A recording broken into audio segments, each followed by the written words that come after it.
WPA EAP, so doing per user authentication, that's great, because even with the same username or password, you just guest over WPA EAP, you get per user keying. That means it doesn't matter that I know your username and password. All it does is let me log in. It doesn't let me see your traffic. So that's great, but that requires SSL. And if the cert is signed by a common certificate authority, then I can just go get a cert by the same certificate authority, like VeriSign or whatever, and bring up a spoofed AP and capture all your traffic and session hijack you the same way at Starbucks or whatever. If it's signed by a self-signed CA, the user has to accept a self-signed CA, which means they have to look at it and determine that that information is valid, which means I can look at it and make one that looks exactly the same, except those squiggly numbers underneath are different. So it's up to the user to determine validity, and now we're back to users are dumb. They're not going to really determine validity that well. So it's really hard to deploy secure public networks.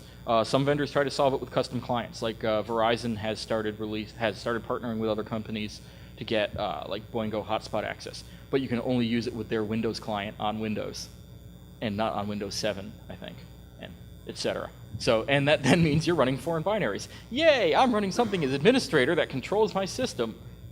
Hope Verizon didn't F up. So there's not a fantastic solution yet. You can manually enforce security domains, use different browsers for login. You can manually clear cache. I don't like that option because that means the exploits and whatnot are still hitting your system. You're just hopefully clearing them out before they really screw you. That doesn't make me happy. You can turn off cache, but then you better make sure you always close your browser, because if you opened it at Starbucks and left it open and went back to the office, then it's probably cached in RAM, even if you don't cache the disk. It's still scary. You forget once, you're screwed. I don't like those options. So, yay, depression. Everybody go drink at lunch. So thanks to Rsnake, HDM, Toast, Renderman, Jesse Burns, anyone else I forgot to add to the talk. And I don't even know what time it is.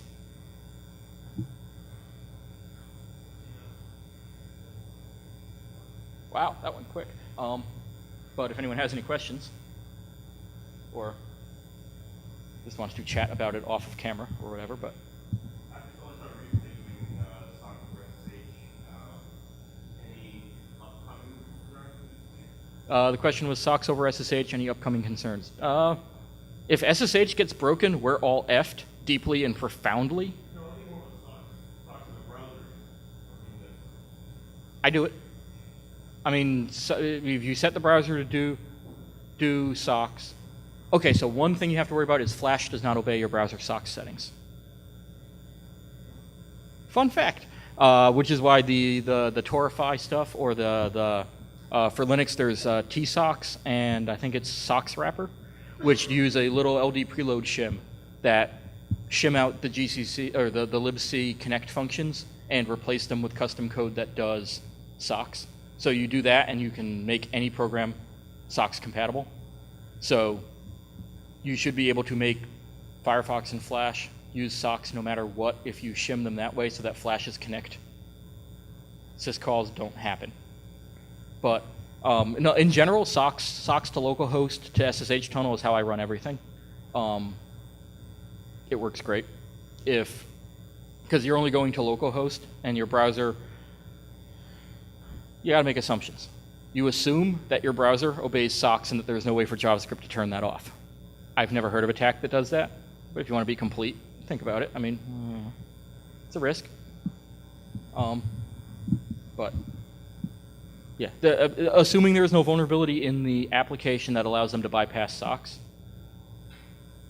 and that would assume that there's a way to get that exploit landed on your application in the first place, because if you're going through SOCs and I'm sitting next to you hijacking your sessions, I'm not going to see your SOCsified session. So it would be hard for me to land that attack against you in the first place. It's one of those things where you gotta have to decide this laptop is insecure enough to take to public networks, and then you do what you feel is safe to do on them with the protections you have. If anyone ever busts SSH, we're all deeply and profoundly screwed in ways that it's not even, we're done. I mean, Debian and Ubuntu already did that to us to some extent, but.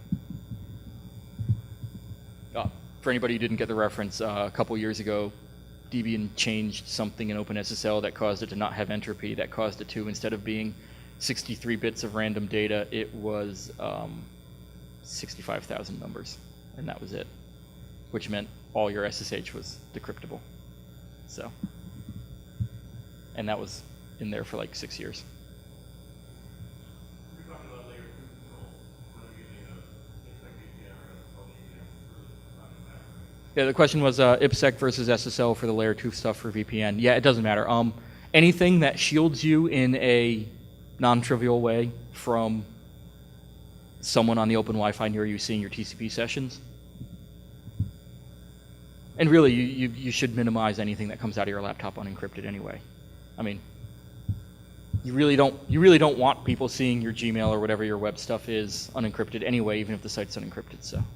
But I would think you probably need for IPsec, just you're not using SSL as your. I use SSH for everything, but I don't manage users. So, personally, I use an SSH tunnel to a semi-trusted system that's at least more trusted than my Wi-Fi connection, and then tunnel everything through that with SOCKS and SSH tunneling, and then I use whatever application crypto on top of the SOCKS SSH tunnel to protect the data from that point on. But again, that's not a real good solution for users on your network. It's good for us.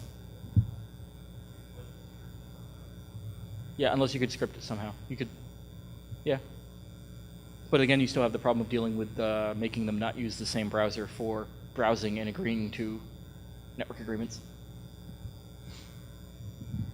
I mean, if you wanted to go all out, you'd use a whole bunch of VMs and then composite the windows onto one with like NX or something, and then